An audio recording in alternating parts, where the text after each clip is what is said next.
संयुक्त मोर्चा जिंदाबाद, आईएसएफ जिंदाबाद, इंडियन सेकुलर फ्रंट जिंदाबाद, सीपीआईएम जिंदाबाद। গত পঞ্চায়েত ইলেকশনকে কেন্দ্র করে একেবারে রণক্ষেত্র হয়েছিল ফুরফুরার রাজনীতি। পঞ্চায়েত ইলেকশনে ফুরফুরায় 22টি সিটে জয়লাভ করেছিল বাম আইএসএফ জোট। এরকম একটি অভিযোগ করা হয়েছিল এবং অভিযোগ এটাও ছিল যে সেই জয়ী প্রার্থীদেরকে জোর করে হারানো হয়েছিল তৃণমূলের বেশ কিছু নেতা তাদের দাদাগিরির মাধ্যমে। এই অভিযোগ তুলে কোর্টে মামলাও গড়িয়েছে। তারই মাঝে 5 জন প্রার্থী, যে 5 জন প্রার্থীকে সেদিনেই অর্থাৎ গণনার দিনেই জয়ী ঘোষণা করা হয়েছিল, সেই 5 জন প্রার্থীকে কোর্টের রায়ে আজ জাঙ্গিপাড়া বিডিও থেকে তাদের হাতে জয়ী সার্টিফিকেট অর্থাৎ জয়ের যে শংসাপত্র সেই সার্টিফিকেট তাদের হাতে তুলে দেওয়া হলো, যার মধ্যে 3 জন আইএসএফ ক্যান্ডিডেট এবং 2 জন হচ্ছে সিপিএম ক্যান্ডিডেট। পাশাপাশি আরো একটা জিনিস জানিয়ে রাখি, এই যে ক্যান্ডিডেট গুলো রয়েছে অর্থাৎ 5 জন ক্যান্ডিডেট, তাদের হাতে জয়ী সার্টিফিকেট না থাকার কারণে এবং তারা পঞ্চায়েতের সদস্য হিসাবে শপথ গ্রহণ না করার কারণে পঞ্চায়েতের সদস্যদের যে ভাতা, সেই ভাতাও কিন্তু তারা এতদিন পাননি। এবারে তারা আজকে জাঙ্গিপাড়া বিডিওতে তারা সার্টিফিকেট হাতে নিলেন, বিডিওর উপস্থিতিতে তাদের শপথ বাক্য পাঠ হলো এবং আগামী দিনে যে 2 বছর 8 মাস বাদ দিয়ে বাকি যে সময়সীমাটা রয়েছে এই পঞ্চায়েতের সদস্যের, সেই সময়সীমার জন্য তারা কিন্তু তাদের যে ভাতা সেই ভাতা পাবেন বলেই আশা করা যায়। এমনটাই জানালেন জাঙ্গিপাড়ার বিডিও। কি বলেছেন তিনি সরাসরি শোনাবো। চিত্রা জুয়েলার্স, HUID হলমার্কযুক্ত খাঁটি সোনার গহনা মানেই মশাটের চিত্রা জুয়েলার্স। মজুরি 7% থেকে শুরু। চিত্রা এপিক সিলভার, চণ্ডীতলা থানা এলাকার একমাত্র এক্সক্লুসিভ সিলভার শোরুম। আজকে ফুরফুরা গ্রাম পঞ্চায়েত থেকে জেতা 5 জন ক্যান্ডিডেট পঞ্চায়েত সদস্য, তাদেরকে একটা কোর্টের রায়ের উপরে আপনাদের তরফ থেকে সার্টিফিকেট দেওয়া হয়েছে, মানে জয়ের যে শংসাপত্র সেটা দেওয়া হলো। মানে এতদিন লেট হওয়ার কারণটা কি ছিল একটু বলে দিন। যেহেতু বিষয়টা বিচারাধীন ছিল এবং আমি আসার পর শুনলাম যে এখনো বিচারাধীন রয়েছে, তো তার জন্য ওরা নিতেও আসেনি বা তারপরে নেওয়া হয়নি। আপাতত কোর্টে যেহেতু রায় হয়েছে আমাদের কাছে, কোর্টের রায়ের ভিত্তিতে আমরা সেই কোর্টের রায়ের কমপ্লায়েন্সেই আজকে 7 দিনের মধ্যে বলা হয়েছিল, 19 তারিখে ডেটে রায় ছিল, আজকে 4 দিনের মধ্যে আমরা তাদেরকে ডেকে তাদেরকে দিয়ে দেওয়া হলো। তারা নিজেরাও আমার কাছে অ্যাপ্রোচ করেছিলেন।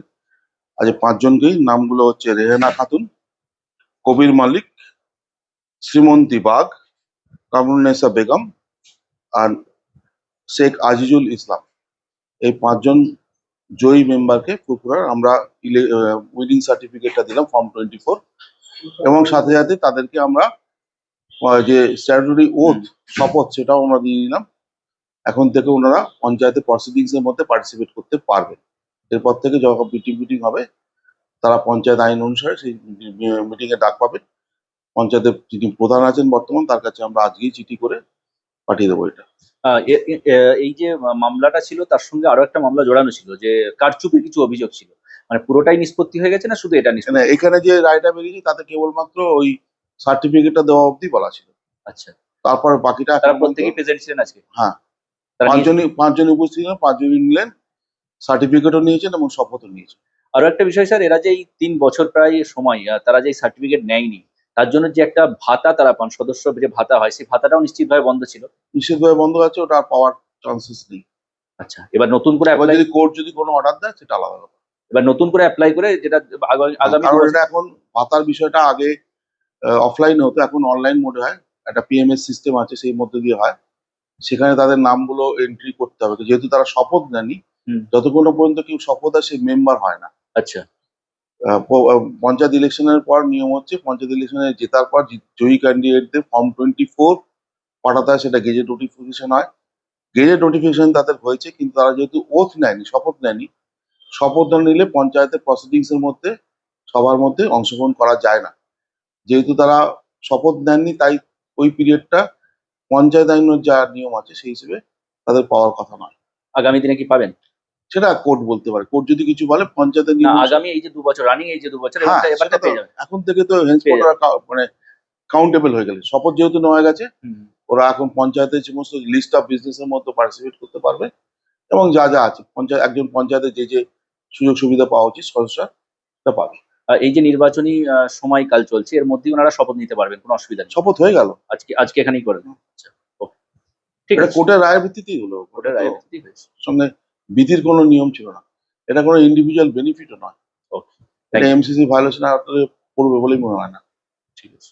আজকে সার্টিফিকেট দেওয়া হলো পঞ্চায়েতের জয়ী প্রার্থীদের। হ্যাঁ, ঘটনাটা হলো 2023 সালে পঞ্চায়েত, যেটা জাঙ্গিপাড়াতে ভোট গণনার সময়তে আমাদের সংযুক্ত মোর্চা সিপিআইএম আর আইএসএফ মিলে 22টা সিট জিতা হয়েছিল। কিন্তু দুঃখের বিষয়, সেনাশী চক্রবর্তী আর শামীম জেলা পরিষদের নেতৃত্বে আমাদের থেকে জিতা মেম্বারশিপ কেড়ে নেওয়া হয়েছিল দীর্ঘদিন কেস চলাকালীন আদালতে। তারপরে আজ আমরা জয়ী সার্টিফিকেট পেলাম। আমাদের কাছে যে খবর আছে, প্রথমে তো 5 জনকে গণনার দিনই 5 জনকে সার্টিফিকেট না না না, ওইটা ভুল কারণ ভুল কথা ছিল। ওই টাইমে ডাকা হয়েছিল, প্ল্যান ছিল বীজখানে যে ডেকে ফের সার্টিফিকেটগুলো সই করে নেওয়া হবে। কেন ওই পঞ্চায়েতের গণনার দিনে আমাদের ওপরে খুব লাঠি বাঁশ দিয়ে মারা হয়েছিল। আমাদের কিছু আইএসএফ কর্মী, সিপিআইএম কর্মী প্রচুর আহত হয়েছিল, রক্তাক্ত হয়েছিল। সেই ক্ষেত্রে আমাদের ঘরে ডাকা হয়েছিল সার্টিফিকেট কেড়ে নেওয়ার কারণে, সই করিয়ে। মানে সেই উদ্দেশ্যে ডাকা হয়েছিল। আচ্ছা, আমরা দীর্ঘদিন ধরে আদালতের উপরে আশ্বাস রেখেছিলাম, হাইকোর্টের উপরে আশ্বাস রেখেছিলাম। হাইকোর্ট অর্ডার দিয়েছে আমাদের ঘরে সার্টিফিকেট দেওয়ার জন্য। আপনার নাম? আমার নাম শেখ জিয়াউদ্দিন। পরিচয়? ফুরফুরা অঞ্চল কমিটি আইএসএফ। কি বলবেন? পূর্ব বলতে দীর্ঘ লড়াইয়ের পর 3 বছর, মানে 2 বছর 8 মাস পরে ফুরফুরা পঞ্চায়েতের সার্টিফিকেট আমরা হাতে পেলাম। আমাদের লড়াই ছিল এবং জিতা সার্টিফিকেট, আমাদের ধারণা যেটা ছিল যে আমরা 22টা সিটে জিতেছি। তার মধ্যে মারধর করে আমাদেরকে বের করে দেওয়া হয়, গণনা কেন্দ্র থেকে গণনা করতে দেওয়া হয়নি। তারপরেও লড়াই হয়েছিল, কেস চলেছিল, আন্দোলন হয়েছিল, কেস চলেছিল। কেসে এখন বর্তমানে 5খানা রায় দিয়েছে। সেই 5টা সার্টিফিকেট আমরা আজকে পেলাম। এই পঞ্চায়েত সংক্রান্ত আর কোনো মামলা চলছে? আর একটা মামলা চলছে, মামলা চলছে 22টা নিয়ে মামলা চলছে। সেটা কি মামলা চলছে? এটা টোটাল বুথে অঞ্চলে অঞ্চলে। বিধানসভা নিয়ে, জাঙ্গিপাড়া জাঙ্গিপাড়া বিধানসভা যতগুলো পঞ্চায়েত আছে সব পঞ্চায়েতগুলো নিয়ে। কি মামলাটা কি দিয়া যায়? পঞ্চায়েত নিয়ে বেলায় চুরি থেকে হ্যাঁ, সার্টিফিকেট কেড়ে নেওয়া থেকে। ভোটের কারচুপি। ওকে, তোর নাম? আমার নাম আবু আনিস। পরিচয়? পঞ্চায়েত অঞ্চল কমিটি।